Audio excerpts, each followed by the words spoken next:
நாமத்தை கேட்டுக்கொள்கிறேன். ஸ்தோத்திரம்.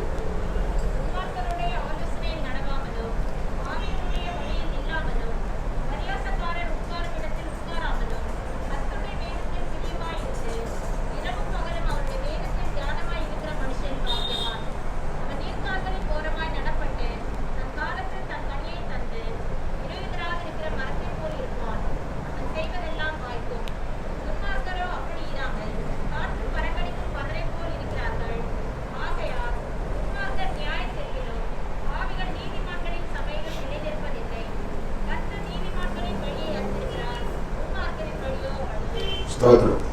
துன்மார்க்கருடைய ஆலோசனையில் நடவாமலும், பாவிகளுடைய வழியில் நில்லாமலும், பரியாசக்காரர் உட்காரும் இடத்தில் உட்காராமலும், கர்த்தருடைய வேதத்தில் பிரியமாயிருந்து இரவும் பகலும் அவருடைய வேதத்தில் தியானமாயிருக்கிற மனுஷன் பாக்கியவான். அவன் நீர்க்கால்களின் ஓரமாயும் நடப்பட்டு தன் காலத்தில் தன் கனியை தந்து இலை உதராதிருக்கிற மரத்தை போல் இருப்பான். அவன் செய்வதையெல்லாம் வாய்க்கும்.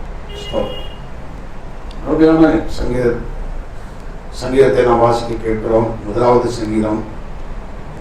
சங்கீதமாக இருந்தாலும் எப்படி நாம் கிறிஸ்துவுக்குள் இருக்க வேண்டும் என்பதை பற்றி தெளிவாய் சங்கீதக்காரன் இந்த சங்கீதத்தில் சொல்லுவதை நாம் நினைச்சு பார்க்கிறோம். இந்த சங்கீதத்தில் நீதிமானுக்கும் துன்மார்க்கமுக்கும் உள்ளதான வித்தியாசத்தை என்ன செய்கிறான் சொல்லுகிறான். நீதிமான் எப்படி இருப்பான், சோதரம் அவன் என்ன செய்வான், துன்மார்க்கர் எப்படிப்பட்டவர்கள் அவருடைய சோதரம் என்பதை பற்றியும் அவருடைய பலன் என்ன என்பதை பற்றியும் எனக்கு சொல்லப்பட்டிருக்கிறது. அதே போல நீதிமானுக்கும் அவன் எப்படி இருப்பான், அவன் என்ன செய்வான், அவனுடைய பலன் என்ன என்பதை பற்றியும் நமக்கு எனக்கு சொல்லப்பட்டிருக்கிறது. 6 வசனங்களில் நீதிமானுக்கும் துன்மார்க்கனுக்கும் உள்ளதான வித்தியாசத்தை ஆண்டவர் இங்கே மிக தெளிவாக என்ன செய்கிறார் சொல்லுகிறார். ஸ்தோத்திரம். நீதிமான் என்ன செய்வான் என்று சொன்னால், துன்மார்க்கனுடைய ஆலோசனையில் நடக்க மாட்டான், பாவிகளுடைய வழியில் நிற்க மாட்டான், பரியாசக்காரர் உட்காரும் இடத்தில் உட்கார மாட்டான், கர்த்தருடைய வேதத்தில் என்ன செய்வான், பிரியமாய் இருந்து இரவும் பகலும் அவருடைய வேதத்தில் தியானமாய் இருப்பான். சோதனம் பிரைசரம். அவன் நீர்க்கால்களின் ஓரமாய் நடப்பட்டு தன் காலத்தில் தன் கனியை தந்து இலை உதிராதிருக்கிற மரத்தை போல் இருப்பான். அவன் செய்வது எல்லாம் வாய்க்கும். ஸ்தோத்திரம். துன்மார்க்கனுடைய வாழ்க்கை எப்படிப்பட்ட ஒரு வாழ்க்கையாக இருக்கும் என்று சொன்னால், அவன் துன்மார்க்கனுடைய ஆலோசனை நடக்க மாட்டான், பாவிகளோடு அவன் நிச்சயமான சேர்ந்து நிச்சயமாக தெரிய மாட்டான், பரியாசக்காரன் உட்காருகிற இடத்துல அவன் நிச்சயம் உட்கார மாட்டான், அந்த இடத்திலிருந்தே நிச்சயம் போயிடுவான். ஸ்தோத்திரம். கிறிஸ்தவ வாழ்க்கையில ஆண்டவர் நம்மிடத்தில் எதிர்பார்க்கிற ஒன்று என்னவென்று சொன்னால், ஒவ்வொரு நாளும் நாம் ஆண்டவருக்குள் அதிகமாக நிச்சயம் வளர வேண்டும், ஆண்டவருக்குள் நாம் நிச்சயம் விட வேண்டும், கட்டி எழுப்பப்பட வேண்டும். கிறிஸ்தவ அனுபவம் என்று சொல்லப்படுவது ஒரு ஆவிக்குரிய மாளிகை. ஆவிக்குரிய மாளிகையை நாம் எதிர்த்து கொண்டிருக்கிறோம், கட்டி எழுப்பி கொண்டிருக்கிறோம். இந்த ஆவிக்குரிய மாளிகையை எப்படி நாம் கட்டி எழுப்பி கொண்டிருக்கிறோம் என்று சொன்னால், ஒவ்வொரு நாளும் பரிசுத்தத்தில் என்ன செய்யும் பொழுது, முன்னேறும் பொழுது, முன் செல்லும் பொழுது. ஆகவே தான் ஆண்டவர் சொன்னார், பரிசுத்தம் உள்ளவன் இன்னும் என்ன செய்யட்டும், பரிசுத்தமாகட்டும். யார் யார் பரிசுத்தத்தின் மேல் வாஞ்சை உண்டோ அவர்கள் ஒவ்வொரு நாளும் பரிசுத்தத்தில் என்ன செய்யட்டும், முன்னேறட்டும். எப்படி முன் செல்வது என்பதை பற்றி ஆண்டவர் சொல்லும் பொழுது 2 கொரிந்தியர் 7வது அதிகாரம் 1வது வசனத்தில் என்ன செய்கிறோம் சொல்லுகிறார். சோதரர் 2 கொரிந்தியரின் புத்தகம் 7வது அதிகாரம் 1வது வசனத்திலே அப்போஸ்தலனாகிய பவுல் கொரிந்து சபைக்கு என்ன செய்கிறார் எழுதுகிறார். ஸ்தோத்திரம். Praise the Lord. 7வது அதிகாரம் 1வது வசனம். 2 கொரிந்தியர் 7வது அதிகாரம் 1வது வசனம். இப்படிப்பட்ட வாக்குத்தத்தங்கள் நமக்கு உண்டாயிருக்கிறபடினால் பிரியமானவர்களே, மாமிசத்திலும் ஆவியிலும் உண்டான எல்லா அசுசியும் நீங்க நம்மை சுத்திகரித்துக் கொண்டு பரிசுத்தமாகுதலை தெய்வ பயத்தோடு இணைச்சை கடவோம், பூரணப்படுத்த கடவோம். பரிசுத்தம் உள்ளவன் இன்னும் பரிசுத்தமாகட்டும் என்று சொல்லி ஆண்டவர் வெளிப்படுத்தின புத்தகத்தில் அவர் என்ன சொன்னார் 22வது அதிகாரத்தில். எப்படி பரிசுத்தத்தில் முன் செல்வது என்று சொன்னால், இப்படிப்பட்ட வாக்குத்தத்தங்கள் நமக்கு உண்டாயிருக்கிறபடினால் பிரியமானவர்களே, மாமிசத்திலும் ஆவியிலும் உண்டான எல்லா அசுசியும் நீங்க நம்மை எரிந்து கொண்டு சுத்திகரித்துக் கொண்டு பரிசுத்தமாகுதலை தெய்வ பயத்தோடு நிச்சயம் கிடவோம், பூரணப்படுத்தப்படும். பரிசுத்தத்தில் ஒரு மனுஷன் முன் செல்ல வேண்டும் என்று சொன்னால், அவருடைய மாமிசத்திலும் ஆவியிலும் உண்டான அசுத்தங்கள் நிச்சயப்பட வேண்டும், களையப்பட வேண்டும். ஒவ்வொரு நாளும் அவைகள் நினைச்ச வேண்டும், நீக்கப்பட வேண்டும். அப்படி என்று சொன்னால் தான் பரிசுத்தத்தில் நினைச்ச முடியும், முன் செல்ல முடியும். சோதரம். மாமிசத்தில் பாவத்தை வைத்துக் கொண்டு ஆவி கரைப்பட்ட ஒரு நிலைமையில் இருந்து கொண்டு ஒரு மனுஷன் பரிசுத்தத்தை வாஞ்சித்தால் அதுவன் பரிசுத்தத்தில் வளர முடியவே முடியாது. சோதரம். வாஞ்சை இருக்கலாம், ஆனால் மாமிசத்தில் உள்ளதான அழுக்கை, அதாவது கரைகளை விட்டு விடுவதற்கு அவன் வாஞ்சையுள்ளவனா இருக்கணும், அதை சுத்தப்படுவதற்கு தன்னை நினைச்சு ஒப்பு கொடுக்கணும். ஆவியில அதாவது அசுத்தம் காணப்படும் பொழுது அதையும் விட்டு விடுவதற்கு நம்ம ஆயத்தமா இருக்கணும். அப்படி இல்லாவிட்டால் பரிசுத்தத்தில் நினைச்ச முடியாது, முன் செல்ல முடியவே முடியாது. அதுவே பவுல் என்ன சொல்கிறார், மாமிசத்திலும் ஆவியிலும் உண்டான எல்லா அசூசியும் நீங்க நம்மை சுத்திகரித்துக் கொண்டு பரிசுத்தமாகுதலை தெய்வ பயத்தோடு கடவோம், பூர்ணப்படுத்த கடவோம். அருமையான கர்த்தருடைய பிள்ளைகளை, இந்த வருஷத்தின் கடைசி பகுதியில் நம்ம வந்திருக்கிறோம், கடைசி நாட்களில் நம்ம வந்திருக்கிறோம். ஸ்தோத்திரம். ஆண்டவர் இன்னும் ஒரு புதிய ஆண்டை நமக்கு முன்பதாக வைத்திருக்கிறார். அந்த புதிய ஆண்டுக்குள் போகும் பொழுது பழைய மனுஷனோடு கூட நாம் உள்ளே கூடாது, போகக்கூடாது. ஸ்தோத்திரம். பழைய நிலையில கூடாது, போகவே கூடாது. ஸ்தோத்திரம். ஸ்தோத்திரம். ஒரு பரிசுத்தமான ஒரு மனிதர்களால், முற்றிலும் ஆண்டவரை மாற்றப்பட்ட மனுஷர்களாய், மாம்சத்திலும் ஆவியிலும் உண்டான அசுத்தங்களில் இருந்து விடுதலையாக்கப்பட்ட பரிசுத்தமான மனிதர்களாய் நாம் நினைச்ச வேண்டும். நாம் பிரவேசிக்கும் பொழுது அந்த ஆண்டு நமக்கு நிச்சயம் ஆசீர்வாதமாக நிச்சயம் இருக்கும். ஸ்தோத்திரம். அதுல எந்த விதமான சந்தேகம் அது கிடையாது. அதற்குரிய வசனங்களை தான் நாம் நம்மை பரிசுத்தப்படுத்துகிற வார்த்தைகளை தான் நாம் நினைச்சு கொண்டிருக்கிறோம், நாம் சிந்தித்துக் கொண்டிருக்கிறோம். கடந்த 2 நாட்களில் நாம் முதலாவது நாளில் நாம் பார்த்தோம், துன்மார்க்கருடைய ஆலோசனையில் நடவாமல். துன்மார்க்கன் என்று சொன்னால் யார்? வேதம் துன்மார்க்கன் என்று சொல்லி யாரை பற்றி சொல்லுகிறது என்பதை பற்றி நாம் வேத வசனத்தின் வெளிச்சத்தில் நாம் சிந்தித்தோம். நேற்று தினத்தில் 2வது நாளில பாவிகளுடைய வழியில் நில்லாமல், பாவிகள் என்று சொன்னால் யார் என்று சொல்லி வேதம் சொல்லுகிறது, அதை நாம் என்ன சிந்தித்தோம். அந்த வசனத்தின் அடிப்படையிலே நம்மை ஆராய்ந்து பார்த்து நம்மை தேவனுடைய சமூகத்தில் ஒப்பு கொடுத்தோம். இன்றைக்கு 3வதாக ஒரு வார்த்தை சொல்லப்பட்டிருக்கிறது, பரியாசக்காரருடைய சோதரர். பரியாசக்காரர் உட்காரும் இடத்தில் நீங்கள் என்ன செய்யாமலும் உட்காராமலும். பரியாசக்காரர் உட்காரும் இடத்தில் உட்காராமலும். பரியாசக்காரன் என்று சொன்னால் யார்? வேதம் என்ன சொல்லுகிறது? வேத வசனத்தின் வெளிச்சத்தில் தான் நம்ம எல்லாவற்றையும் என்ன செய்ய வேண்டும்? நாம் தியானிக்க வேண்டும். வேத வசனத்தின் வெளிச்சத்தில் நமது ஆராய்ந்து தியானித்து எந்த காரியங்களில் நாம் குறைபட்டவர்களா இருக்கிறோம் என்று சொல்லி ஆண்டவர் உணர்த்துகிறாரோ அதிலிருந்து நாம் என்ன செய்ய வேண்டும் என்று சொன்னால் விடுதலை பெற வேண்டும். இந்த கால நேரத்தில் சோதரம் நம்ம இந்த பரிசுத்தத்தில் முன் செல்வதற்காக வந்திருக்கிறது. நாம் சோதரம் பரியாசக்காரர்கள் என்று சொன்னால் யார்? ஒருவேளை இந்த வசனத்தை சிந்தித்துக் கொண்டிருக்கிற நேரத்தில் அந்த வசனம் என்னை பார்த்து நீதான் அந்த பரியாசக்காரன் என்று சொல்லுவானால், இந்த பழைய வருஷத்தில் தேவன் நமக்கு கொடுத்திருக்கிற இந்த நாட்களிலேயே நாம் அதிலிருந்து நினைச்சு விட வேண்டும், விடுதலை பெற்று விட வேண்டும். விடுதலை பெற்று ஒரு புதிய ஆண்டுக்குள் நாம் நினைச்ச வேண்டும், பிரவேசிக்க வேண்டும். சோதரம். ஒரு வசனத்தை 2 வசனத்தை மட்டும் உங்களுக்கு முன்பதாக வைக்க வேண்டும் என்று சொல்லி விரும்புகிறேன். சோதரம். ஒரு வசனத்தை படிப்போம். Praise the Lord. ஹல்லேலூயா. 2 பேதுரு புத்தகம் 3வது அதிகாரம் 3வது வசனத்தை நாம் வாசிப்போம். 2 பேதுரு புத்தகம் 3வது அதிகாரம் 3வது வசனம். சோதரம். கடைசி நாட்களில் பரியாசக்காரர் வந்து தங்கள் சுய இச்சைகளின்படியே நடந்து அவர் வருவார் என்று சொல்லப்படுகிற வாக்குத்தத்தம் எங்கே? பிதாக்கள் நித்தலடைத்த பின்பு சகலமும் சிருஷ்டிப்பின் துவக்கம் முதல் தோற்றம் முதல் இருந்தவிதமாக இருக்கிறதே என்று நினைச்சுவார்கள், சொல்லுவார்கள்.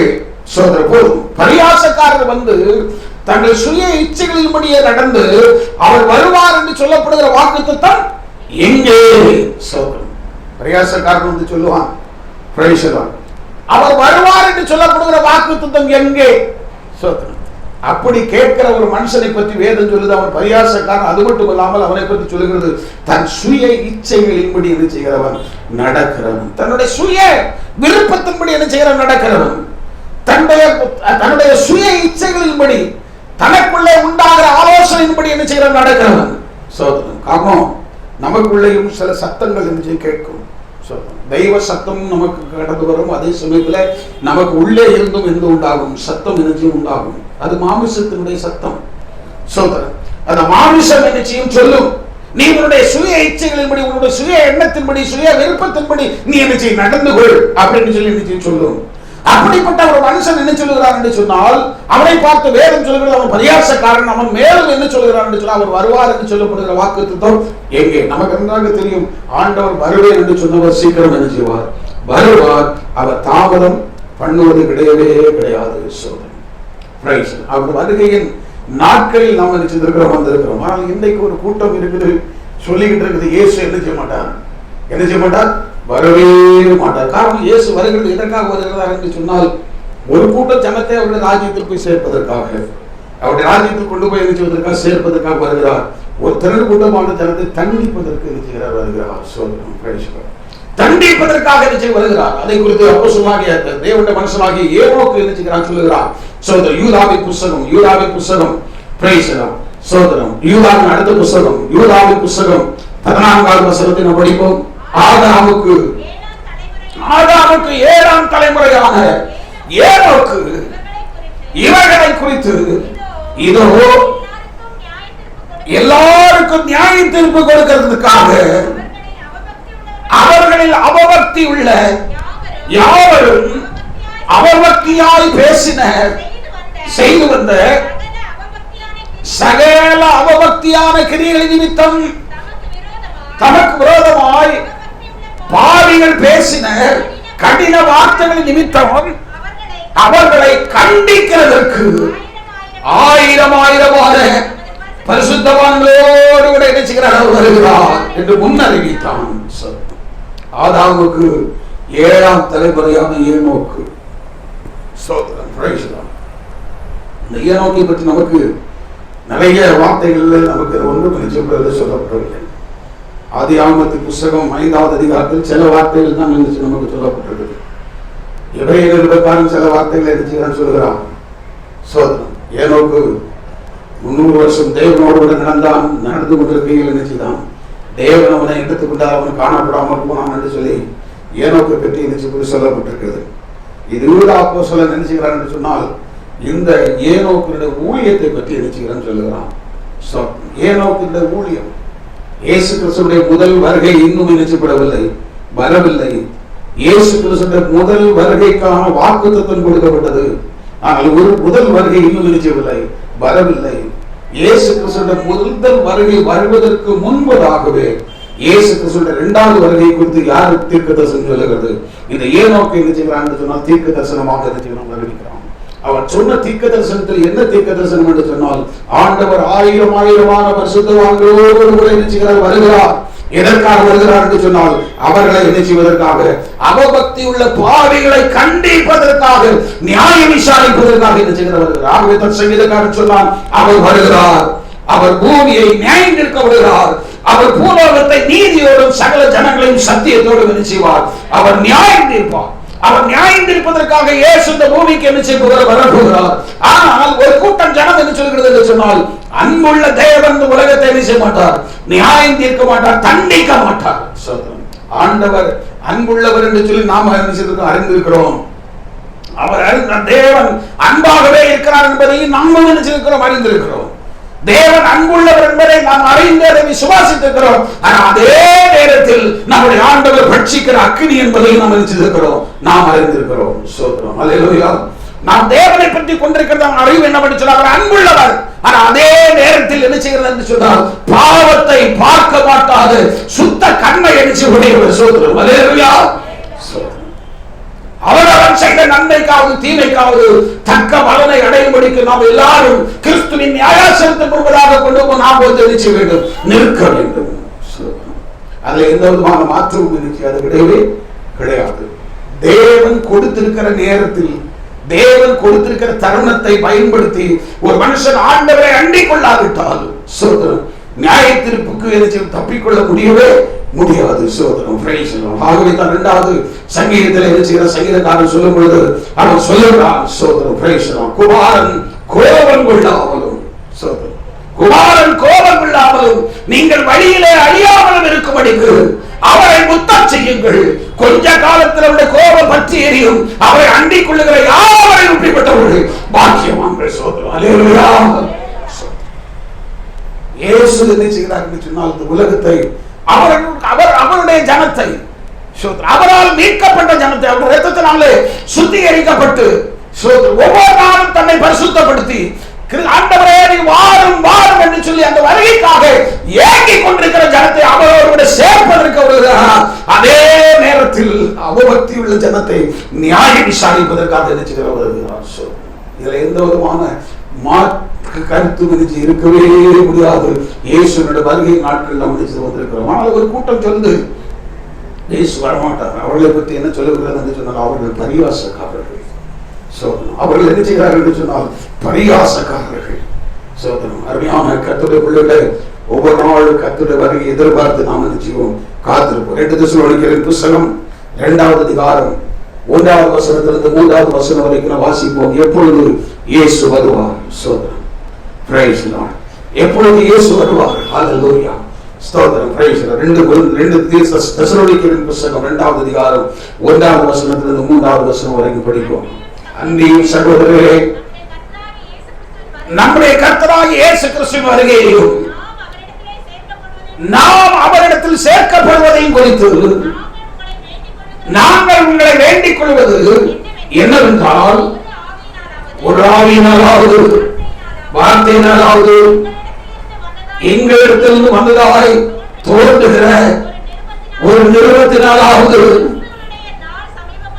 கிறிஸ்துவினுடைய நாள் சமீபமாக இருக்கிறது என்று சொல்லப்பட்டால் உடனே நீங்கள் சஞ்சலப்படாமலும் கலங்காமலும் இருங்கள். எவ்விடத்தினாலும் ஒருவனும் உங்களை மோசம் போக்காதபடிக்கு எது செய்யுங்கள், எச்சரிக்கையாயிருங்கள்.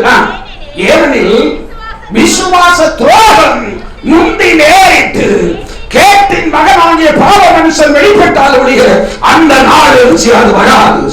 பவுல் சொல்லுகிறான், இயேசு கிறிஸ்துவின் வருகையை பற்றி சொல்லும்போது சொல்லுகிறான், நாங்களாவது எங்களிடத்திலிருந்து வந்ததாக தோன்றுகிற ஒரு நிருபத்தினாலாவது, நிருபத்தில் எழுதலாம் இயேசு வருகிறார் என்று நிருபத்தில் எழுதலாம். ஆனா பவுல் சொல்றான், நீங்க சஞ்சலப்படாதீங்க, எழுதலாம். நிருபத்தில் நாங்கள் இயேசு வருகிறார் என்று சொல்லி எழுதுகிறோம். ஆனால் வாசித்து விட்டு நீங்கள் என்ன செய்யாதீங்க, சஞ்சலப்படாதீர்கள். கர்த்தருடைய வருகைக்கு சில அடையாளங்கள் உண்டு, அடையாளங்கள் உண்டு. அந்த அடையாளங்கள் நிச்சயம் வேண்டும், நிறைவேற வேண்டும்.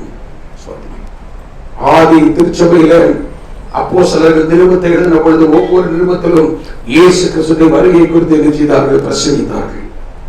இயேசு கிறிஸ்துவின் வருகைக்காக எதிர்பார்த்து காத்திருந்தார்கள். ஆதி திருச்சபை இயேசு கிறிஸ்துவின் வருகைக்காக எதிர்பார்த்து காத்திருந்தது. எப்பொழுது ஆண்டவரே வருவீர்? குறிப்பாக 1 தெசலோனிக்கேயர் புத்தகம் 1வது அதிகாரம் 10வது வசனத்தை வாசித்து பார்க்கிற பொழுது நமக்கு தெரியும். 1 தெசலோனிக்கேயர் புத்தகம் 1வது அதிகாரம் 10வது வசனத்தை படிப்போம். அவர் மரித்தோரிலிருந்து எழுப்பினவரும் இனி வரும் கோபாக்கினை நின்று நம்மை நீங்களாக்கி ரட்சிக்கிறவருமாக இருக்கிற மரித்தோரிலிருந்து அவர் நம்மை எழுப்பினார். இனி வரும் கோபாக்கினையில் இருந்து அவர் என்ன செய்கிறார்? அவர் தப்பு வைக்கிறவர், மீட்கிறவர், அவருடைய குமாரனாகிய இயேசு பரலோகத்திலிருந்து வருவதை நீங்கள் எதிர்பார்த்து காத்திருக்கிறீர்களே. அல்லேலூயா. தெசலோனிக்கே சபைகளை பற்றி பவுலிடத்தில் போய் சொன்னார்கள். இந்த சபையிலுள்ள ஜனங்கள் விக்கிரகங்களிலிருந்து விடுதலை பெற்று விக்கிரகங்களை விட்டு தேவனிடத்துக்கு இருந்துச்சு மனம் திரும்பினார்கள். முதல் வருஷத்தில் நம்ம பார்க்கிறோம். விக்கிரகங்களை விட்டு தேவனிடத்துக்கு இருந்துச்சு மனம் திரும்பினார்கள். மனம் திரும்பி வந்த நாளில் இருந்து அவர்கள் என்ன செய்கிறார்கள் என்று சொன்னால் எதற்காக காத்திருக்கிறார்கள்? இயேசு கிறிஸ்துவின் வருகைக்காக காத்திருக்கிறார்கள். அதை போய் யாரிடத்தில் சொல்கிறாங்க? பவுலிடத்தில் போய் சொல்லுகிறார்கள். அவன் தன்னுடைய நிருபத்தில் அதை குறிப்பிடுகிறான். ஆகவே தான் அவர்களை பார்த்து சொல்கிறான், நீங்கள் தெரிந்து கொள்ளப்பட்டவர்கள். முன்னால் வசனம் 3வது வசனத்தை படிங்க. நீங்கள் தெரிந்து கொள்ளப்பட்டவர்கள் நாங்கள் அறிந்து. யார் தெரிந்து கொள்ளப்பட்டார்கள் என்று சொன்னால் வருகைக்காக காத்திருக்கிறவங்க தெரிந்து கொள்ளப்பட்டவர்கள். யார் வீட்டுக்கு சொல்லுங்க. நீங்கள் தெரிந்து கொள்ளப்பட்டவர்கள் என்று நாங்கள் அறிந்து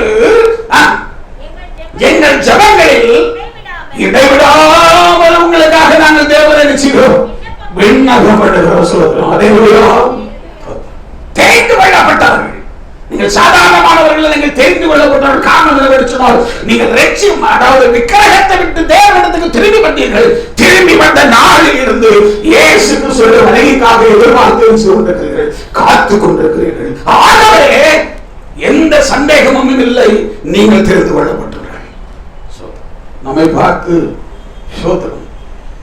ஆண்டவர் நம்மை பார்த்து சொல்லணும்னு சொன்னாக்கி, அல்லது அந்த உலகத்துள்ள பரிசுத்தவான்கள் தேவனுடைய பிள்ளைகள் நம்மை பார்த்து தெரிந்து கொள்ளப்பட்டவர்கள் என்று சொல்லணும்னு சொன்னாக்கி, எது அடிப்படையில் என்று சொன்னால் கர்த்தருடைய வருகைக்காக நாம் எதிர்பார்த்து காத்திருக்கிறது.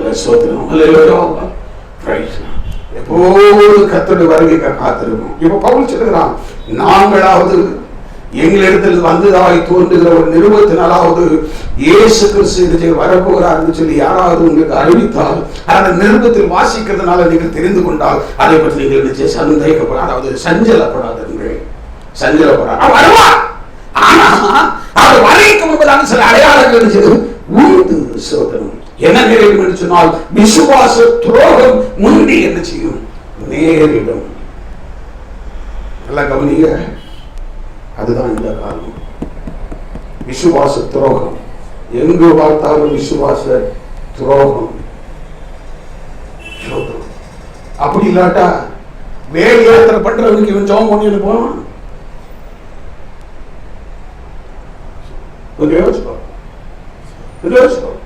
அப்ப இது என்னது சொல்லுங்க? விசுவாச துரோகம்.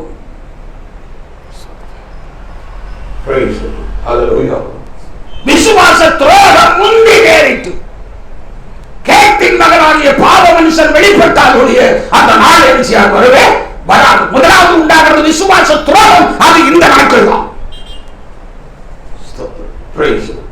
ஒருவேளை சாப்பாட்டுக்காக, ஒரு பிரியாணிக்காக நீ ஆண்டவர் விட்டு கொடுத்தீங்க, ஒரு விசுவாசத்தை விட்டுறீங்க. ஒரு சஃபாரி சூட்டுக்காக நீ என்ன செய்யற? விசுவாசத்தை விட்டுறீங்க.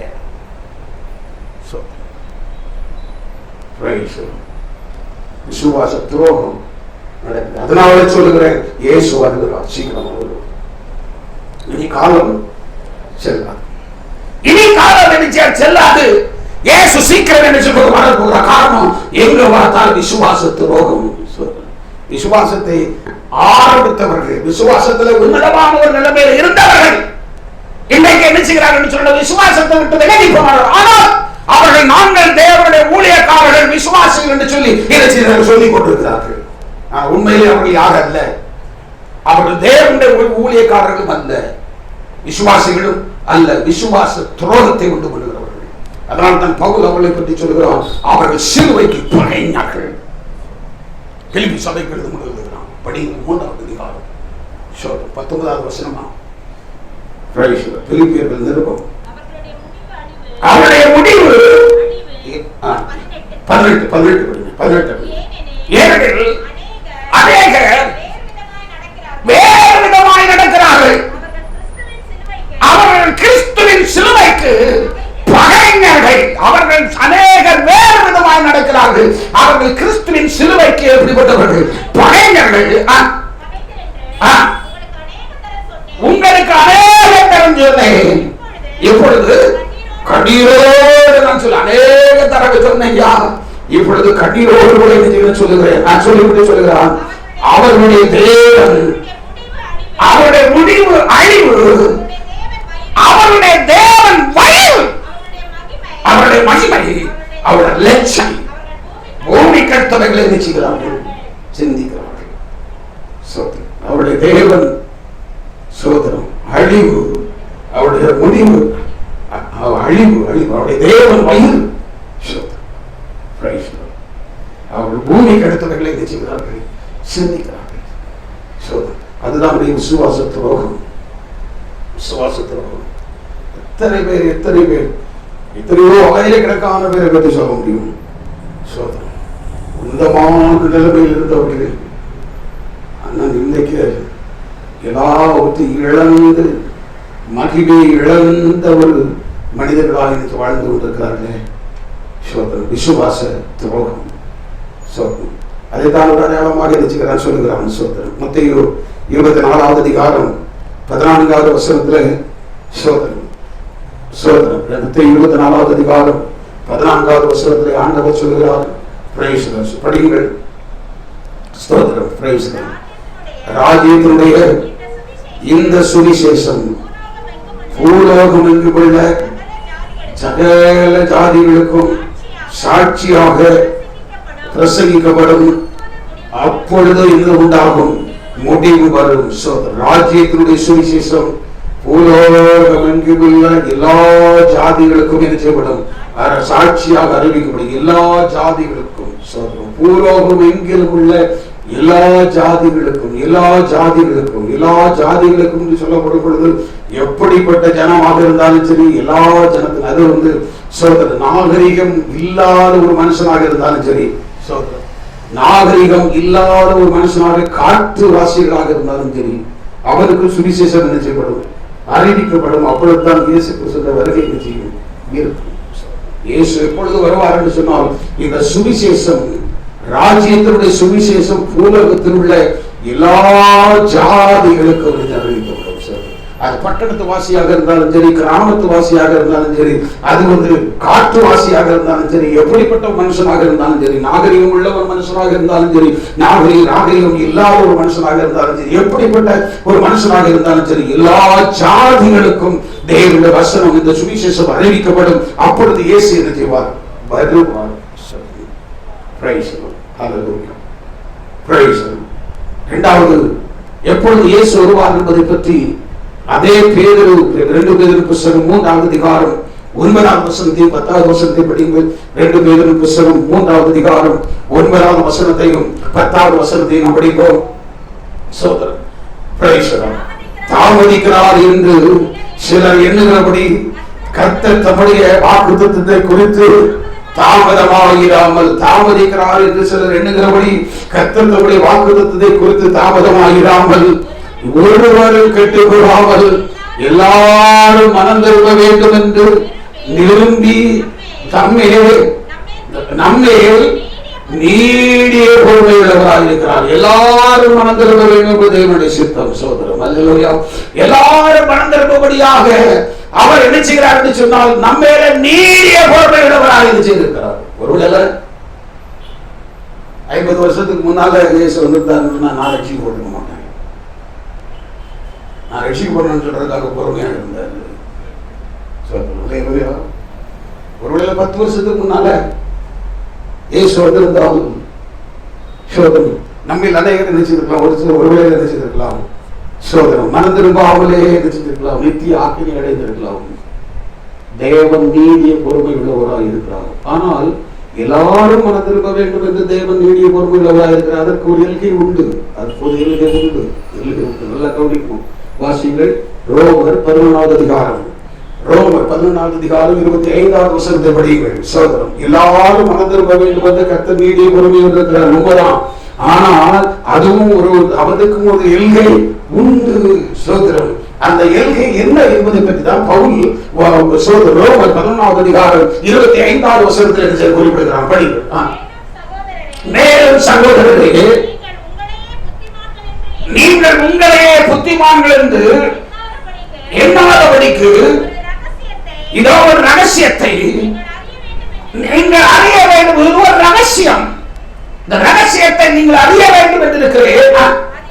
அது என்னவெனில், புறஜாதியாருடைய நிறைவு உண்டாகும் வரைக்கும் இஸ்ரவேலரின் ஒரு பங்குக்கு கடினமான மனது உண்டாயிருக்கும். புறஜாதியாருடைய நிறைவு உண்டாகும் வரைக்கும், புறஜாதியாருடைய நிறைவு உண்டாகும் வரைக்கும் இஸ்ரவேலிலே ஒரு பங்கு அவருடைய மனது எப்படிப்பட்டதாயிருக்குமோ, கடினமானதா இருக்கு. இன்றைக்கு இஸ்ரவேலுடைய மனசு எப்படிப்பட்டதா இருக்குது, கடினமா இருக்கு.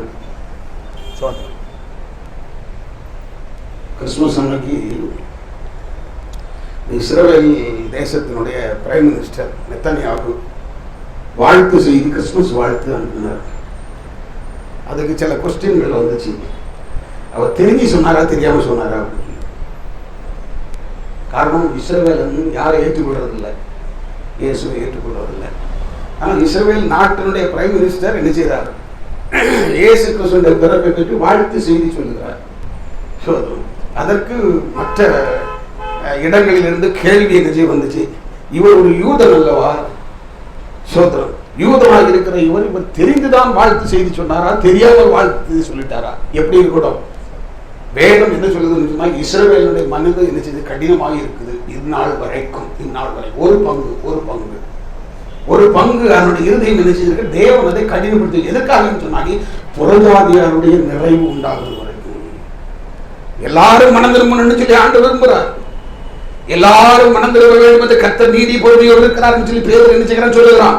ஆனால் பவுலின் மூலமாக ஆண்டவர் பரிசுத்த ஆவியானவர் சொல்லும்போது சொல்கிறார், அந்த எல்லாரும் ரட்சிக்கப்பட வேண்டும் என்பது தேவனுடைய சித்தம், தேவனுடைய திட்டம். அதற்காகத்தான் எல்லாருக்காகவும் தேவன் ரத்தத்தை சிந்தார். இது உலகத்தின் பாவத்தை சுமந்து இருக்கிற தேவ ஆட்டுக்குட்டி. பவுல் தீமோத்தேயுக்கு எழுதும் போது சொல்கிறார், எல்லா மனுஷன் ரட்சிக்கப்படவும் சத்தியத்தை அறிகிற அடைவோம் அவரை விடுபடுவராக இருக்கிறார், சித்தமுள்ளவராக இருக்கிறார் என்று சொல்லி அதே பவுல் தான் சொல்லுகிறார். அதே பவுல் பின்னாலே சொல்லுகிறார், ரோமருக்கு எழுதும் பொழுது சொல்லுகிறார்,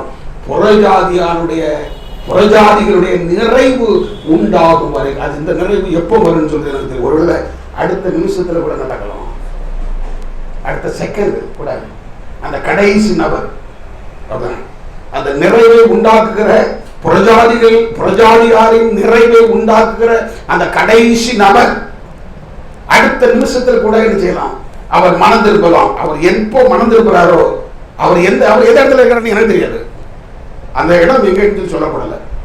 ஒருவேளை இந்தியாவில் இருக்கலாம், அதில் அமெரிக்காவில் இருக்கலாம், ஜப்பானில் இருக்கலாம், சைனாவில் இருக்கலாம், எங்க வேணாலும் இருந்துச்சுலாம். அந்த கடைசி நபர் இருக்கலாம். அவர் ரட்சிக்கப்பட்ட உடனே மனம் திரும்பின உடனே, இயேசுவே நீ ஒருவரே ஆண்டவரை, நான் உண்மை எடுத்து ஆண்டவராக தெய்வமாக நான் ஏற்றுக்கொள்கிறேன் என்று சொல்லி என்றைக்கு அவர் தன்னுடைய வாழ்க்கையில இயேசுவை ஏற்றுக்கொள்கிறார், அந்த நிமிஷத்துல இயேசு என்று சொல்வார். அது வரைக்கும் தான் இஸ்ரவேலுடைய மனசு குருடா இருக்கும். அதுக்கு மேல குருடா இருக்காது. அப்பொழுது அவர்கள் எல்லாரும் அவரை நோக்கி பார்ப்பார்கள். அவர்கள் குத்தினவர்கள் யாவரும் அவரை என்ன செய்வார்? நோக்கி பார்ப்பார்கள். கண்கள் யாவும் அவரை என்ன செய்யும்? காணும். அல்லேலூயா. அப்பொழுது இயேசு எரிச்சு வருவார். அதை அறியாமல் சில சிலர்கள் என்ன சொல்கிறார்கள்? பரியாசக்காரர்கள் அவர் வருவார் என்று சொல்லப்படுகிற வாக்குத்தத்தம் எங்கே என்று சொல்லி தன்னுடைய இச்சைகளின்படி என்ன செய்து கொண்டிருக்கிறார்கள்? நடந்து கொண்டிருக்கிறார்கள். வருவேன் என்று சொன்ன தேவன் சீக்கிரம் என்ன செய்வார்? அவர் வருவார். அந்த வருகைக்காக நாம் எப்படிப்பட்டவர்களாக காணப்பட வேண்டும்? 2 பேதுரு புத்தகம் 11வது அதிகாரம் 3வது அதிகாரம் 11வது வசனத்தை வாசிப்போம். இப்படி இவைகள் எல்லாம் அழிந்து வருகிறவர்களாக இருக்கிறபடினால் நீங்கள் எப்படிப்பட்ட பரிசுத்த நடக்கையும் தேவ பக்தியும் உள்ளவர்களாய் இருக்க வேண்டும். இப்படி இவைகள் எல்லாம் அழிந்து போகிறவர்களாக இருக்கிறபடினாலே அவர் வரும் பொழுது வானங்கள் வெந்து சோதரம் வானங்கள் மடமடவென்று அகழ்ந்து போகும், பூதங்கள் வெந்து எரிச்சு போகும், உருகி போகும். இப்படி இவைகளெல்லாம் அழிந்து போகிறவர்களாக இருக்கிறபடினாலே நீங்கள் எப்படிப்பட்ட பரிசுத்த நடக்கையும் தேவ பக்தி உள்ளவர்களாக நீங்கள் என்ன சொல்ல வேண்டும்? காணப்பட வேண்டும். எப்படிப்பட்ட பரிசுத்த நடக்கை? பரிசுத்த நடக்கையிலும் சோதரம் எப்படிப்பட்ட பரிசுத்த நடக்கை? அதை கீழே விளக்குகிறான். சோதரம் குறிப்பா 14வது வசனத்தை படிங்க. சோதரம் 14வது வசனம். ஆகையால் பிரியமானவர்களே, இவைகள் வர காத்திருக்கிற நீங்கள் கரையற்றவர்களும் பிழை இல்லாதவர்களுமாய் சமாதானத்தோட சன்னதியில் காணப்படுவதற்கு நீங்கள் ஜாக்கிரதையாக. எப்படிப்பட்ட பரிசுத்த நடக்கை? விளக்கத்தை பேரு பின்னாலே எழுதுகிறார். இவைகள் வர காத்திருக்கிற நீங்கள் கரையற்றவர்களும் பிழை இல்லாதவர்களுமாய் சமாதானத்தோடு அவருடைய சன்னதியில் எழுச்சி காணப்படும்படிக்கு தெரிஞ்சுக்கிறான் குறிப்பிடுகிறான். கரையற்றவர்கள் பிழை இல்லாதவர்கள் சோதனம். கரையற்றவர்கள் பிழை இல்லாதவர்கள் சோதனம். அதை அப்போஸ்தலனாகிய யூதா சொல்லும் பொழுது 14வது வசனத்திலிருந்து வாசிக்கும். யூதாவின் புஸ்தகம், அதுக்கு அடுத்த புஸ்தகம் யூதாவின் புஸ்தகம் 14வது வசனத்திலிருந்து வாசிப்போம். இவர்கள் முறுமுறுக்கிறவர்களும் முறையிடுகிறவர்களும் தங்கள் இச்சைகளில் நடக்கிறவர்களுமாய் இருக்கிறார்கள். இவருடைய வாய் இருமாப்பான்மைகள் பேசும், தற்பொழுதுக்காக முகஸ்துதி செய்வார்கள். நீங்களோ பிரியமானவர்களே, கர்த்தராகிய இயேசு கிறிஸ்துவின் அப்போஸ்தலரால் முன் சொல்லப்பட்ட வார்த்தைகளை நினைவு கூறுங்கள்.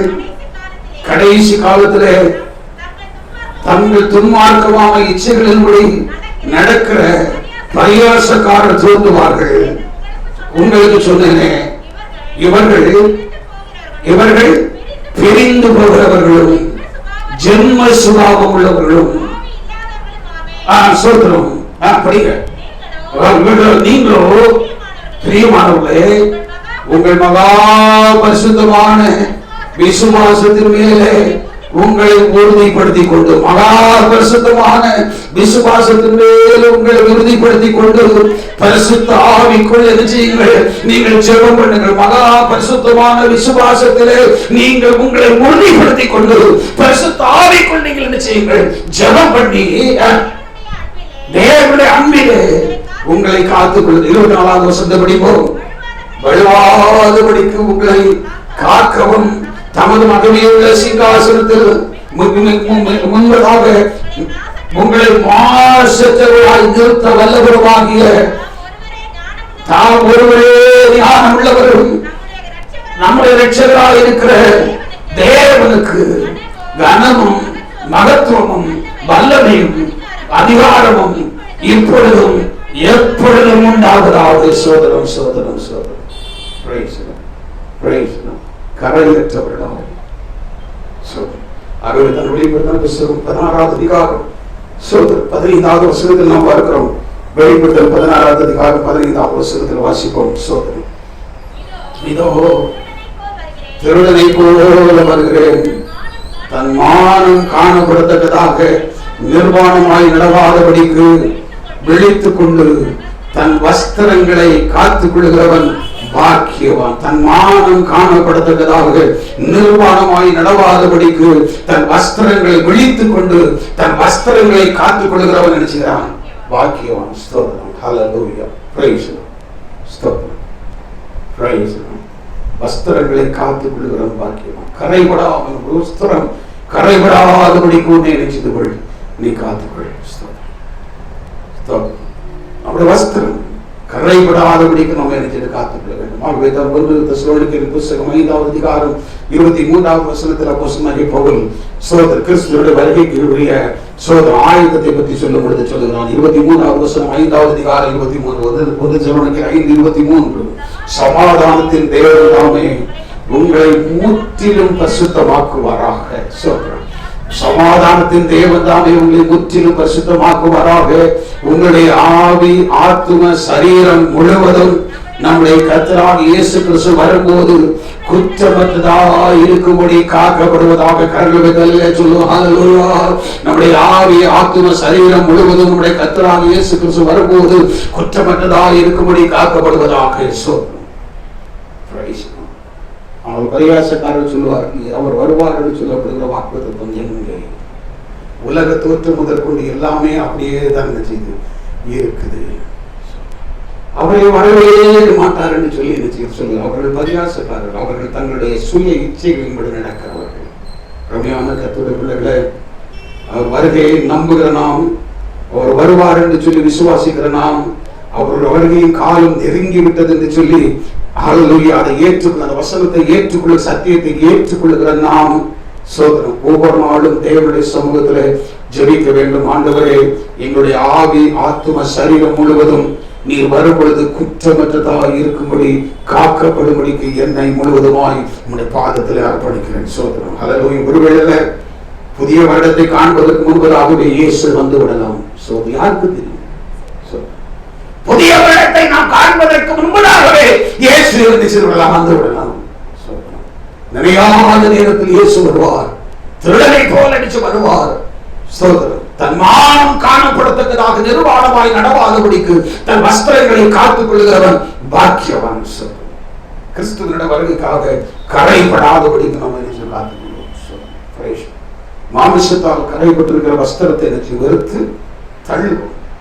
மாமிசத்தால் கரைப்பட்டிருக்கிற வஸ்திரம், மாமிசத்தால் கரைப்பட்டிருக்கிற வஸ்திரம் என்ன? மாமிசத்தால் கரைப்பட்டிருக்கிற வஸ்திரம் ஸ்தோத்திரம், பிரைஸ் தி லார்ட். 1 கொரிந்தியர் புத்தகம் 3வது அதிகாரம், 1 கொரிந்தியர் புத்தகம் 3வது அதிகாரம் 1வது வசனத்திலிருந்து வாசிப்போம். மேலும் சகோதரரே, நான் உங்களை ஆவிக்குரியவர்கள் என்று எண்ணி உங்களுடனே பேசக்கூடாமல் மாமிசத்துக்குரியவர்கள் என்றும் கிறிஸ்துவுக்குள் குழந்தைகள் என்றும் எண்ணி உங்களோடு கூட நான் பேச வேண்டியதாயிற்று. நீங்கள் பலம் இல்லாதவர்கள் ஆண்டால் உங்களுக்கு பிரயோஜனம் கூடாமல் பாலை குடிக்க கொடுத்தேன். நீங்கள் பலன் இல்லாதவர்களானபடினாலே நான் உங்களுக்கு போஜனம் கொடாமல் பாலை குடிக்க கொடுத்தேன். இன்னமும் நீங்கள் மாமிசத்துக்குரியவர்களாகவே இருக்கிறபடினால் இப்பொழுதும் உங்களுக்கு பலன் இல்லை. மாமிசத்தின்படி நடக்கிற ஒரு மனுஷன், மாமிசத்துக்குரியவனாக இருக்கிற ஒரு மனுஷன் எப்படிப்பட்டவனாக இருக்கிறான் என்று சொன்னால் அவன் குழந்தையா இருக்கிறான், அவனுக்கு பலன் இல்லை. ஆகவே அவன் சொல்லுகிறான், நான் உங்களுக்கு போஜனம் கொடாமல் எதை குடிக்க கொடுத்தேன்? பாலை குடிக்க கொடுத்தேன். இன்னைக்கு நிறைய பேர் அப்படித்தான் இருக்கிறாங்க, பாலே குடிக்க. கிறிஸ்தவ வாழ்க்கையில பாலே குடிக்க விரும்புகிறவர்கள், பால் குடிக்க விரும்புகிற சிறு பிள்ளை. எப்போ பார்த்தாலும் வாக்குத்தத்தத்தை பற்றி தான் பேசணும், தேவன் அன்பா இருக்கிறான்னு சொல்லி தான் பேசணும், தேவன் உண்மை மனதுருக்கமா இருக்கிறான்னு சொல்லி தான் பேசணும், உன்னிடத்தில் தேவன் அக்கறையா இருக்கிறான்னு சொல்லி தான் பேசணும். அதுதான் அவர்களுடைய விருப்பம். காரணம், பாலை குடிக்க விரும்புகிறவர்கள் சிறிய குழந்தை. அவர்கள் யார் என்று சொன்னால் மாமிசத்துக்குரியவர்கள்.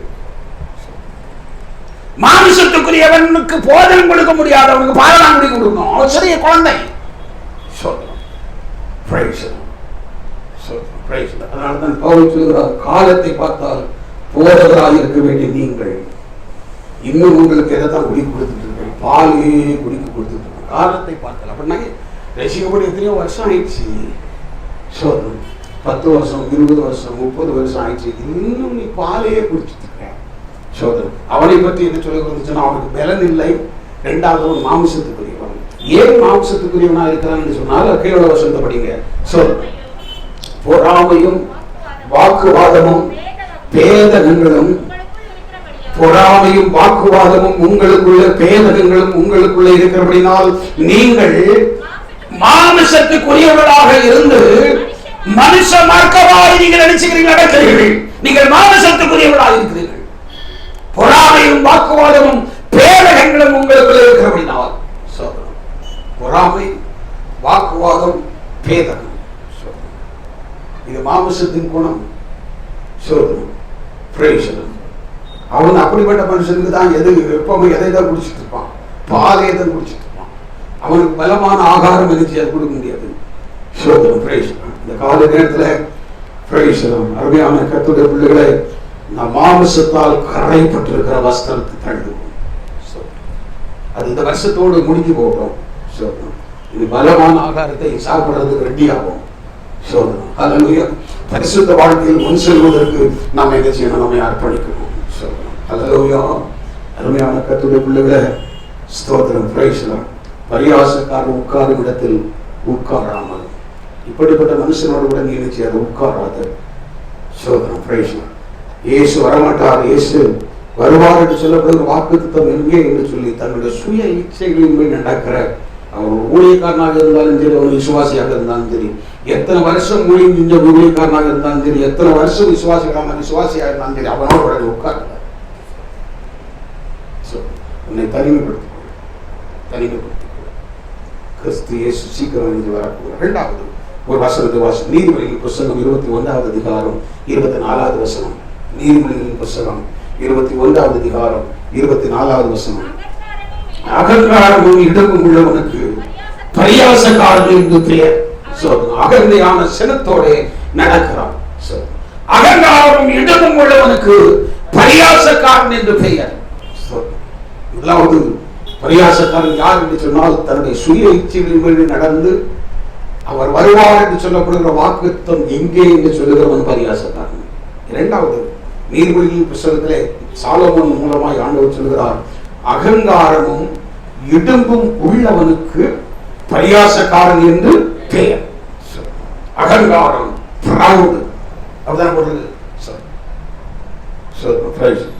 அகங்காரம், இடும்பு,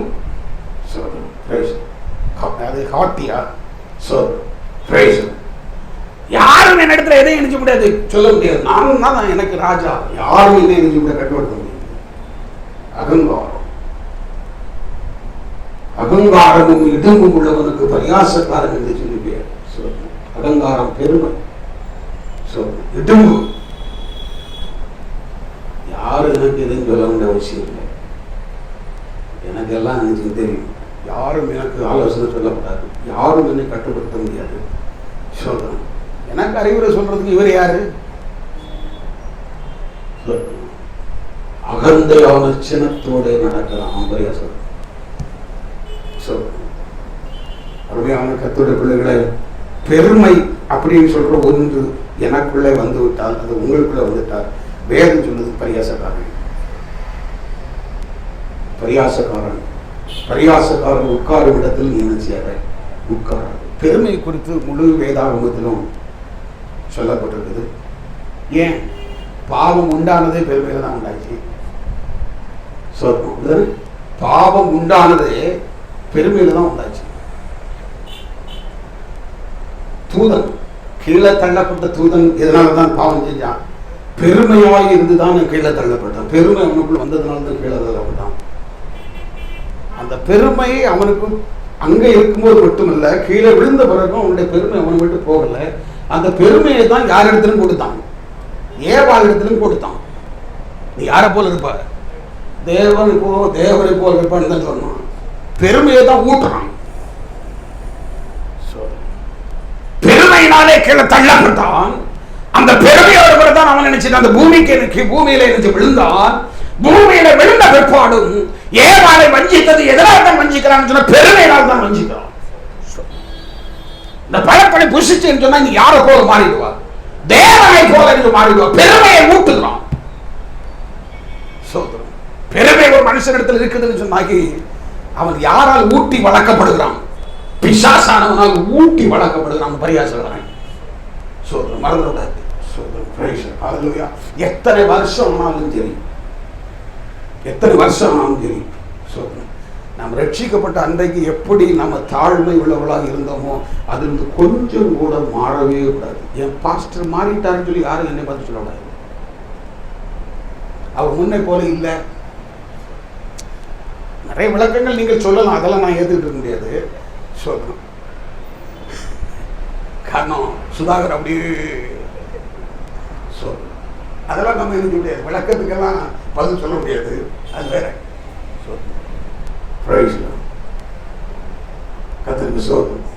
ஆண்டவரை நாம் ஏற்றுக்கொண்ட நாளில் எப்படி நாம் இருந்தோமோ, எப்படிப்பட்ட நிலையிலே நாம் நினைச்சு கொண்டோம், அதாவது தாழ்மை நம்மிடத்தில் காணப்படுதோ அதே தாழ்மை நம்ம நம்மிடத்தில் கடைசி வரைக்கும் காணப்படும். சாப்பிட வரைக்கும் இருக்கணும், அதோட வருகை வரைக்கும் இருக்கணும். கொஞ்சம் கூட மாறிடுச்சுன்னா பரியாசக்காரன். பரியாசக்காரன் உட்கார இடத்துல உட்காரவே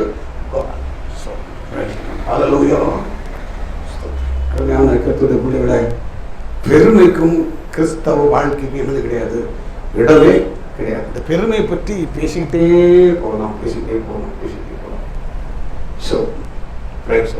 சாத்தான்ல தொடங்கி கடைசி வரைக்கும்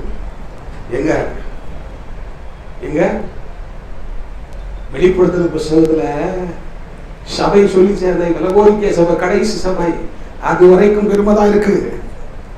சோதரம் எங்க தொடங்கி, மேல இருந்து தொடங்கி சோதரம் கடைசியில சபையினுடைய காலம் தானே கடைசி காலம்.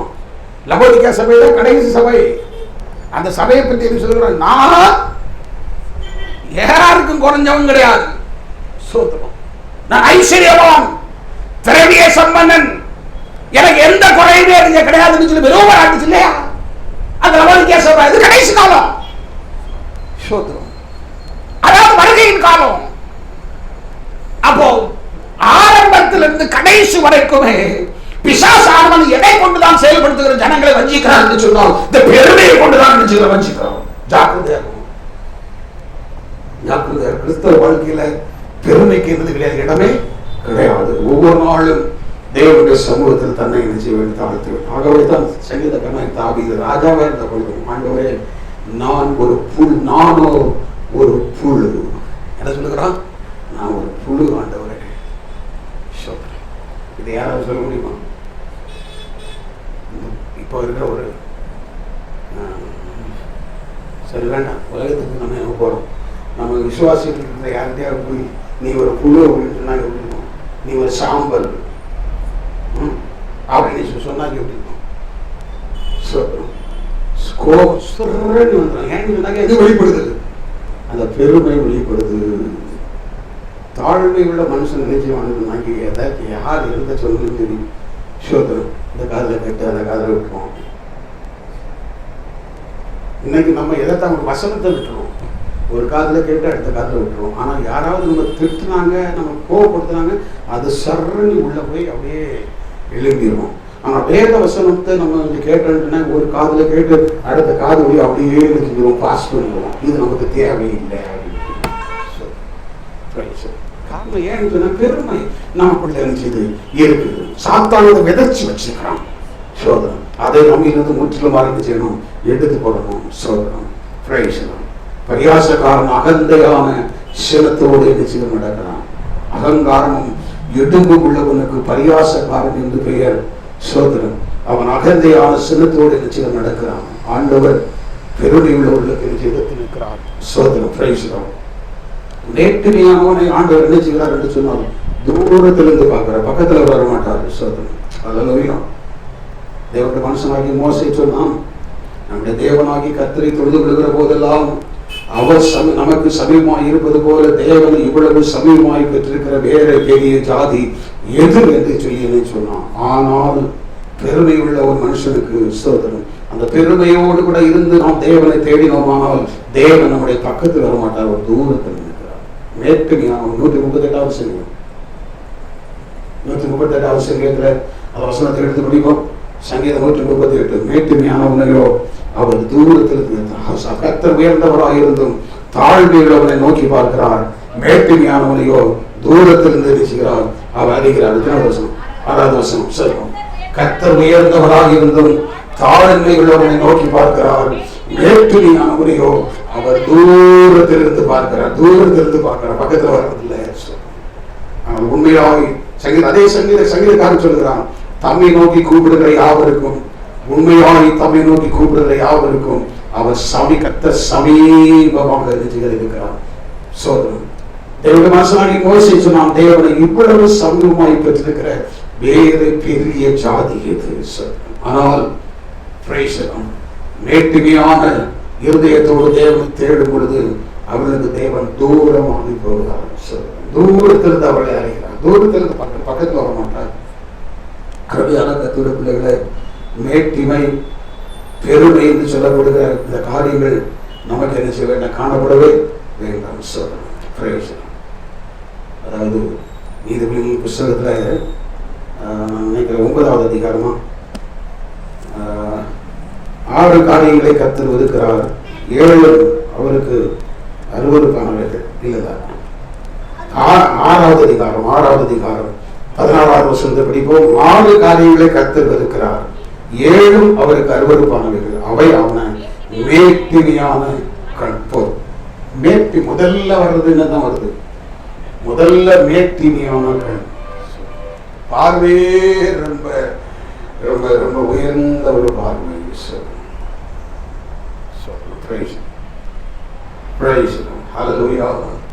மேட்டிமையான கண்ணை உடைய ஒரு மனுஷனுக்கு கர்த்தர் நிச்சயம் அவர் அந்த காரியத்தை வெறுக்கிறார். 6 காரியங்களை கர்த்தர் வெறுக்கிறார், 7 அவருக்கு அருவருப்பானவைகள். அவர் மேட்டிமையான கண்களை உடைய மனுஷன் கர்த்தருக்கு அருவருப்பானவன். அதனால்தான் சுவிசேஷத்தில் ஆண்டவர் சொல்றார், எந்த இடத்துல இந்த தெரியல, லூக்கால சுவிசேஷமா இருக்குன்னு நினைக்கிறேன். அந்த இடத்துல சொல்லும் பொழுது சொல்கிறார், மனுஷனுக்கு முன்பாக மேன்மையாக எண்ணப்படுவது எதுவோ தேவனுக்கு முன்பதாக அருவருப்பாய் என்ன செய்வது இருக்கு. மனுஷனுக்கு முன்பதாக மேன்மையாக எண்ணப்படுகிறது, மனுஷனுக்கு முன்பதாக மேன்மையாக எண்ணப்படுகிறவர்கள் தேவனுக்கு முன்பதாக அருவருப்பாய் என்ன செய்கிறது காணப்படுகிறது. அருமையான கர்த்தருடைய பிள்ளைகளை, ஸ்தோத்திரம், பிரைஸ் தி லார்ட், ஹல்லேலூயா, ஹல்லேலூயா. அப்போ உலகம் மனுஷனுக்கு முன்பதாக எது மேன்மையாக இருந்தாலும் அது தேவனுக்கு முன்பதாக அருவருப்பாய் என்ன செய்கிறது காணப்படுகிறது.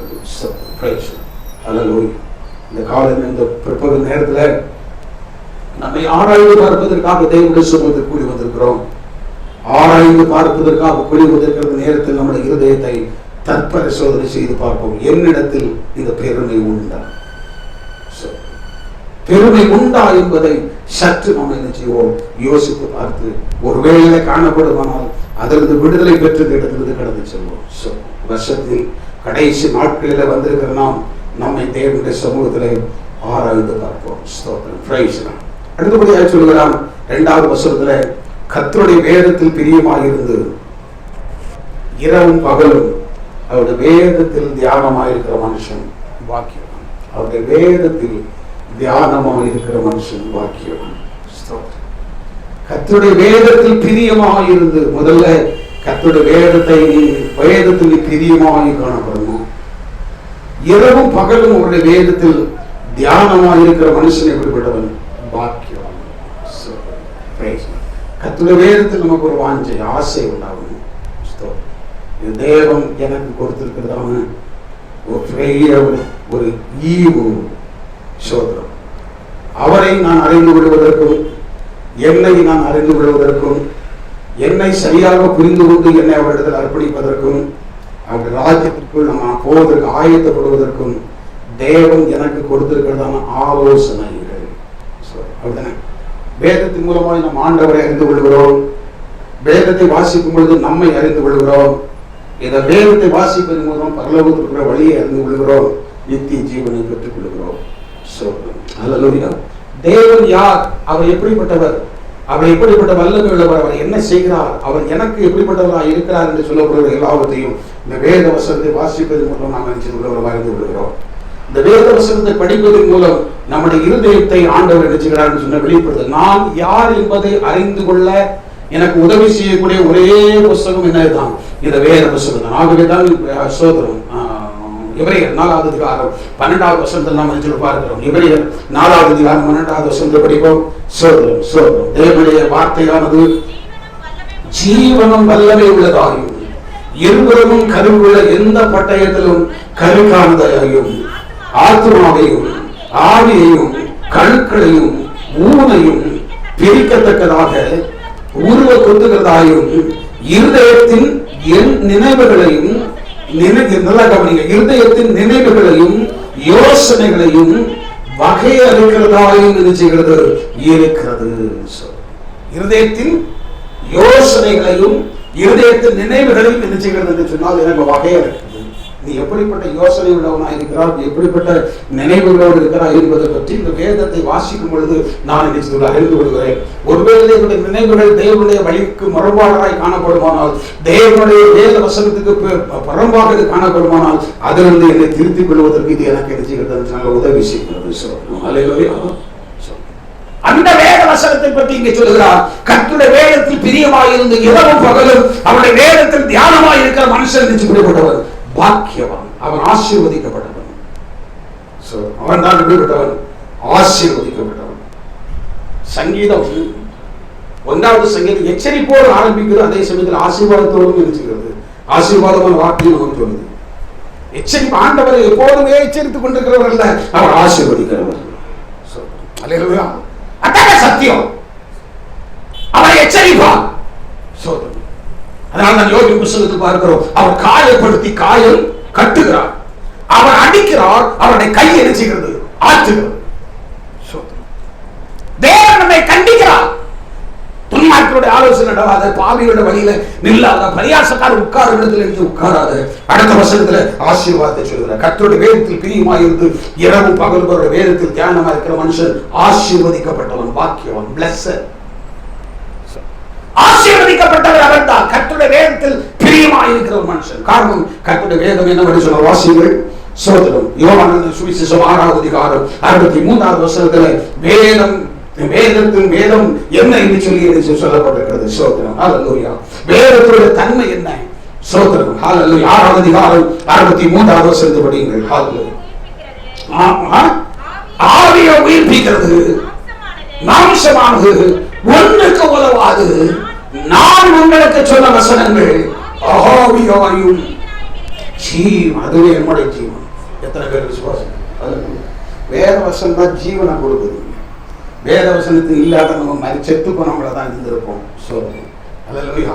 பாவத்தில் மரித்து கிடந்தவங்கள தான் இருந்திருப்போம். அந்த வேதம் நமக்குள்ள, வேத வசனம் நமக்குள்ள வந்ததுனால நமக்குள்ள என்னது உண்டானது? ஜீவன் உண்டானது. சோதனம். அல்லேலூயா. அவருக்குள் ஜீவன் இருந்தது. அந்த ஜீவன் மனுஷருக்கு ஒளியாக இருந்து வந்தது. அதுக்கு முன்னால சொல்லுகிறார், ஆதியிலே வார்த்தை இருந்தது, அந்த வார்த்தை தேவனுக்கு இருந்தது, அந்த வார்த்தை தேவனாக இருந்தது. அந்த வார்த்தையை பற்றி சொல்லும் பொழுது அவருக்குள் ஜீவன் எனக்கு இருந்தது. அந்த வார்த்தைக்குள் இருக்கிற ஜீவன், இதை வாசிக்கிற விரும்பி வாசிக்கிற ஒவ்வொரு மனுஷனுடைய குணம் கடந்து வரும். விரும்பி வாசிக்கிற ஒவ்வொருவருக்கும் அந்த ஜீவன் நிச்சயம் கடந்து வரும்.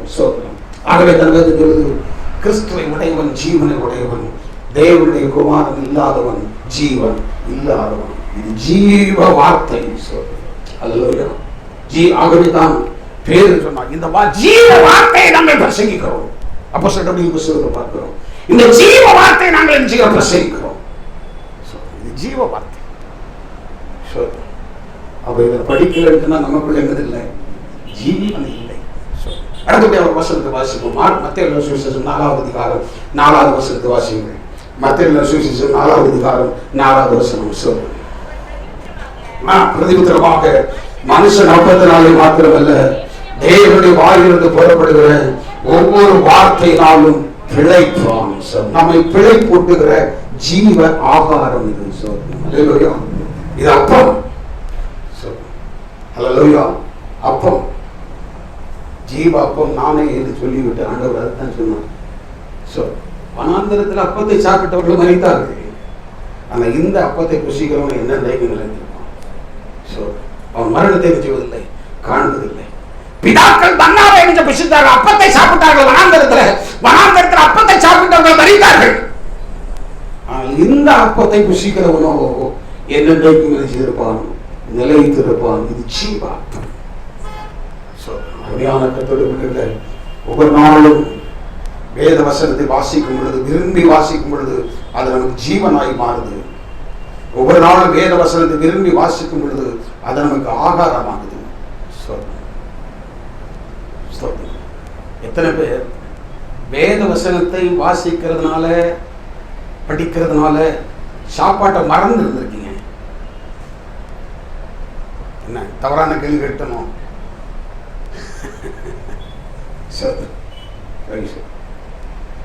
அந்த ஒரு நிலைமை நமக்குள்ள வரணும். வேத வசனத்தை வாசிக்கிறதுனால சாப்பாடே வேண்டாம்னு சொல்றது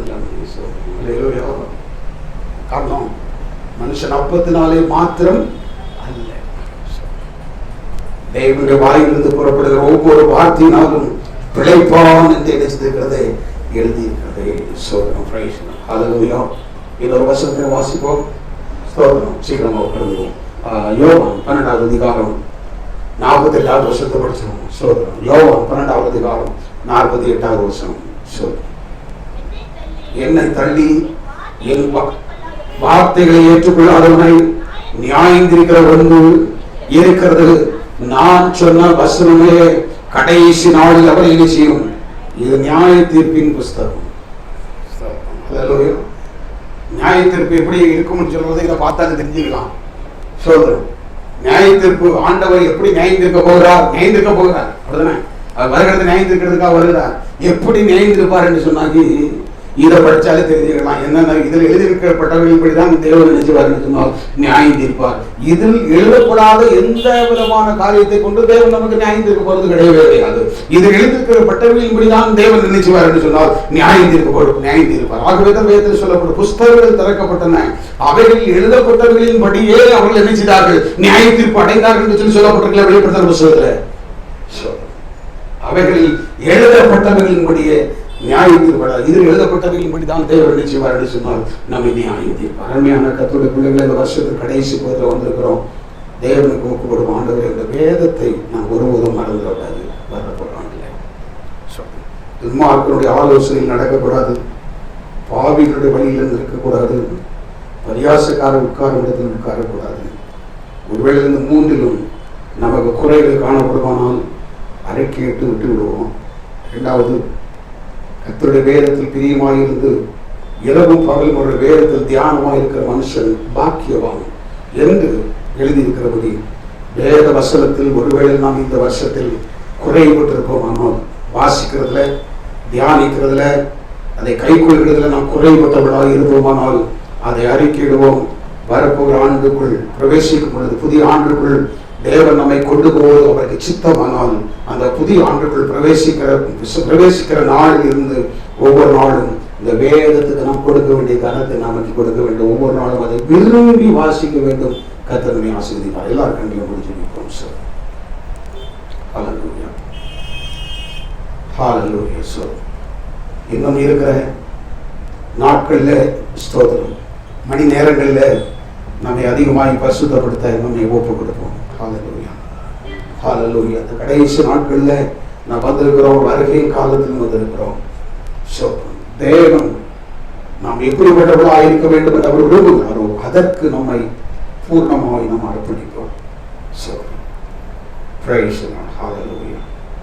நம்மை பூர்ணமாய் அர்ப்பணித்து கர்த்தருடைய பாதத்தில் நம்மை ஒப்பு கொடுப்போம். ஹalleluya, ஸ்தோத்திரம். ஹalleluya, ஹalleluya. முன்னாடியோடு நாங்கள் துதிக்கிறோம். ஹalleluya, ஹalleluya, ஹalleluya, ஹalleluya. ஓ ஹalleluya, ஹalleluya. எல்லாரும் ஒப்பு கொடுப்போம். கேட்ட வசனத்துக்கு நம்ம ஒப்பு கொடுப்போம். ஹalleluya. கேட்ட வார்த்தைக்கு நம்ம ஒப்பு கொடுப்போம். ஹalleluya, ஸ்தோத்திரம். ஆண்டவரே, முன்னாடியோடு நாங்கள் துதிக்கிறோம், ஸ்தோத்திரிக்கிறோம், ஸ்தோத்திரிக்கிறோம், ஸ்தோத்திரிக்கிறோம், ஸ்தோத்திரிக்கிறோம், ஸ்தோத்திரிக்கிறோம். ஹalleluya, ஹalleluya. உரபல வரவஷி வரபல வரபதி வித வரபல வரபல வரபதி வித வர. ஆண்டவரே, துதிக்கிறோம், துதிக்கிறோம். இதுவரையிலும் ஒருவேளை நம்முடைய விருப்பத்தின்படி நாம் நடந்து வந்திருக்கலாம். துன்மார்க்கமான ஒரு நிலையில, பாவியான ஒரு நிலையில பரிகாசக்காரர்களாய் நாம் காணப்பட்டிருந்திருக்கலாம். இந்த பிற்பகல் நேரத்தில் ஆண்டவரே, ஒரு புதிய ஆண்டுக்குள் பிரவேசிப்பதற்காக ஆயத்தப்படுகிற நாம் அந்த ஆண்டுக்குள்ள அந்த புதிய ஆண்டுக்குள் பிரவேசிக்கும் முன்பதாக இந்த மூன்றிலிருந்தும் என்னை விடுதலையாக்கும் ஆண்டவரே. ஸ்தோத்திரம். என்னை மனப்பூர்வமாக இவங்க பாதத்தில் அர்ப்பணிக்கிறேன் என்று சொல்லி அவரிடத்தில் சொல்லுவோம். கர்த்தர் நம்மை நிச்சயமாகவே 3 பாவங்களிலிருந்து நம்மை விடுதலையாக்குவார். ஸ்தோத்திரம். அடுத்தபடியாக நாம் செய்ய வேண்டியது, ஆண்டவரே, வேதத்தை விரும்பி ஒவ்வொரு நாளும் வாசிக்க, ஆண்டவரை விரும்பி ஒவ்வொரு நாளும் அதை தியானிக்க எனக்கு கிருபையால் என்று தேவனுடைய கரங்களில் நாம் ஒப்புக் கொடுப்போம். இது கடமைக்காக தினமும் வாசிப்பது அல்ல, விருப்பத்தோடு நாம் அதை அடிக்கடி வாசிக்க வேண்டும். அடிக்கடி வேதத்தை வாசிக்க வேண்டும். அடிக்கடி வேத வசனத்தை எடுத்து நம்ம வேதத்தை எடுத்து வாசிக்க வேண்டும். ஏதோ கடமைக்காக காலையில வாசிப்பது அல்ல, எப்போதும் அதை வாசித்து தியானித்துக் கொண்டிருக்க அந்த அனுபவத்தை கர்த்தர் நமக்கு தரும்படியாய் கர்த்தருடைய கரங்களில் நம்ம ஒப்பு கொடுத்து ஜெபிப்போம். ஹalleluya, ஹalleluya, ஹalleluya, ஹalleluya. சோதரம். ஆண்டவரே, துதிக்கிறோம், துதிக்கிறோம், துதிக்கிறோம், துதிக்கிறோம், துதிக்கிறோம் அப்பா. ஹalleluya. ஸ்தோத்திரம், ஸ்தோத்திரம், ஸ்தோத்திரம், ஸ்தோத்திரம், ஸ்தோத்திரம், ஸ்தோத்திரம், ஸ்தோத்திரம், ஸ்தோத்திரம், ஸ்தோத்திரம். ஆண்டவரே, துதிக்கிறோம், துதிக்கிறோம், துதிக்கிறோம், துதிக்கிறோம், துதிக்கிறோம், துதிக்கிறோம் அப்பா. ஹalleluya, ஹalleluya, ஹalleluya, ஹalleluya. ஸ்தோத்திரம், ஸ்தோத்திரம், ஸ்தோத்திரம், ஸ்தோத்திரம் ராஜா. எல்லாரும் ஜெபிப்போம், எல்லாரும் ஜெபிப்போம். ஹalleluya. சோதரம். ஆண்டவரே, சோதரம், சோதரம், சோதரம், சோதரம், சோதரம், சோதரம், சோதரம், சோதரம், சோதரம், சோதரம், சோதரம், சோதரம், சோதரம், சோதரம், சோதரம் ஐயா. ஹalleluya. பரிசுத்தரே, துதிக்கிறோம். பரிசுத்த தேவனே, நாங்கள் துதிக்கிறோம். ஹalleluya, ஹalleluya, ஹalleluya, ஹalleluya. சோதரம், சோதரம், சோதரம், சோதரம், சோதரம், சோதரம், சோதரம், சோதரம் ஐயா. ஒப்புக்கொடுப்போம், வசனத்துக்கு ஒப்புக்கொடுப்போம், வசனத்துக்கு ஒப்புக்கொடுப்போம். ஹalleluya. சோதரம், வசனத்துக்கு நம்ம ஒப்புக்கொடுப்போம். அல்லது தேவன் பேசின வார்த்தைக்கு நம்மை அர்ப்பணித்து நாம் ஜெபிப்போம். அல்லது தேவன் நமக்கு தந்திருக்கிற நேரத்தை நாம் பயனுள்ளதாக்கி கொடுப்போம், கொள்வோம். ஹalleluya, ஹalleluya. சோதரம். ஆண்டவரே, துதிக்கிறோம், துதிக்கிறோம், துதிக்கிறோம், துதிக்கிறோம், துதிக்கிறோம், துதிக்கிறோம். ஆண்டவரே, துதிக்கிறோம், துதிக்கிறோம், துதிக்கிறோம், துதிக்கிறோம், துதிக்கிறோம். ஹalleluya. ஆண்டவரே, உமக்கு ஸ்தோத்திரம். மிக அருமையான பிதாவே, இந்த நல்ல ஆசீர்வாதமானவர்களுக்காக நாங்கள் துதிக்கிறோம். 3 நாட்கள் நாங்கள் சமூகத்திலே கடந்து வந்து ஆண்டவரே ஸ்தோத்திரம். ஆண்டவரை உண்மையை நாங்கள் மகிமைப்படுத்துவோம், எங்களை ஆராய்ந்து பார்க்கவும், வேத வசனத்தை நாங்கள் கேட்டு அதன் மூலமாய் ஆண்டவரை நாங்கள் எங்களுடைய வாழ்க்கையை மாற்றி அமைத்துக் கொள்ளவும் கத்திருக்கிறதற்காக ஸ்தோத்திரம். இப்பொழுதும் இன்றைக்கு கேட்ட அந்த வசனத்தை எங்களை அர்ப்பணிக்கிறோம். தொடர்ந்து இந்த வேத வசனங்களை தியானித்து உங்களுடைய வருகைக்கு எப்பொழுதும் ஆயத்து உள்ளவர்களாய் காணப்பட கர்த்தர் உதவி செய்வீராக. ஸ்தோத்திரம். ஆண்டவரே, ஸ்தோத்திரம். ஆண்டவரே, ஆண்டவர் தேவன் வருவார் என்று சொல்லப்படுகிற வாக்குத்தத்தம் எங்கே என்று சொல்லி சொல்லுகிற ஜனங்களுடைய வார்த்தைக்கு நாங்கள் எந்த விதத்திலும் எங்களுடைய செவியை சாய்த்து விடாமல் நீர் நிச்சயமாக வருவீர் என்று சொல்லப்படுகிற நம்பிக்கையோடு வருகைக்கு நாங்கள் எப்பொழுதும் ஆயத்தமாயிருக்க கர்த்தர் உதவி செய்தபடி நாங்கள் ஜெபிக்கிறோம். ஹalleluya. எந்த காரணத்தை கொண்டு நாங்கள் எங்களிடத்தில் பெருமை வந்து விடாதபடிக்கு கர்த்தர்களை காத்துக்கொள்ளும்படி ஜெபிக்கிறோம். ஆண்டவரே, ஸ்தோத்திரம், ஸ்தோத்திரம், ஸ்தோத்திரம், ஸ்தோத்திரம், ஸ்தோத்திரம். பாதத்திலே ஆண்டவரே ஒப்பு கொடுக்கிறோம். எப்போதும் வேத வசனத்தை நாங்கள் விரும்பி வாசிக்க கர்த்தருக்கு தாரும். வேத வசனங்களுக்கு பாரமாயிராதபடிக்கு ஆண்டவரே ஸ்தோத்திரம், அது எங்களுக்கு பாரமாயிராதபடிக்கு, நிந்தை ஆயிராதபடிக்கு கர்த்தர் காத்துக் கொள்ளும்படி நாமத்தை நாங்கள் ஜெபிக்கிறோம். ஹல்லேலூயா. எப்போதும் வேத வசனத்துக்கு நாங்கள் முதலிடம் கொடுக்க கர்த்தருக்கு கிருபைதாரும். வசனத்தை கேட்ட ஒவ்வொரு பிள்ளைகளோடு தொடர்ந்து இடைவெளியாக புதிய ஆண்டுடைய பிள்ளைகளுக்கு ஆசீர்வாதமாக இருக்கும் காரணமாக நான் ஜெபிக்கிறேன். கர்த்தாவே ஸ்தோத்திரம், ஸ்தோத்திரம், ஸ்தோத்திரம். உங்களுடைய பாதத்தில் வந்த பெரியவர்கள் சிறியவர்கள் எல்லாரையும் ஒப்பு கொடுத்து ஜெபிக்கிறேன். கர்த்தர் மகிழ்வுபடுவீராக. தொடர்ந்து இன்னும் எங்களுக்கு ஆயத்தப்படுத்தும். இன்னும் ஆண்டவர்கள் உங்களுடைய பாதையில் எங்களை கொண்டு வாரும். உங்களுடைய கரங்களில் மீண்டும் ஒரு விஷயம் தாழ்த்தி சோர்ப்பித்து கனத்துதிகளெல்லாம் நாங்கள் உங்களுக்கு செலுத்துகிறோம். இயேசுவின் நாமத்தில் பிதாவே, ஆமென். என் ஆத்துமாவே கர்த்தரை ஸ்தோத்திரி, என் உள்ளமே பரிசுத்த நாமத்தை ஸ்தோத்திரி. என் ஆத்துமாவே கர்த்தரை ஸ்தோத்திரி, அவர் செய்த சகல உபகாரங்களையும் மறவாதே. ஆமென். நம்முடைய கர்த்தராகிய இயேசு கிறிஸ்துவின் கிருபையும் பிதாவாகிய தேவனுடைய அன்பும் பரிசுத்த ஆவியானவருடைய அந்யோன்ய ஐக்கியம் நம் அனைவரோடும் கூட இன்றும் என்றும் சதா காலங்களில் இருப்பதாக. ஆமென், ஆமென். ஹல்லேலூயா, ஹல்லேலூயா, ஹல்லேலூயா. ஸ்தோத்திரம். யாவரும் கர்த்தர் நாமத்தை வாழ்த்துக்கள். கர்த்தரை ஆசீர்வதிப்பாராக. ஸ்தோத்திரம். ஆமென்.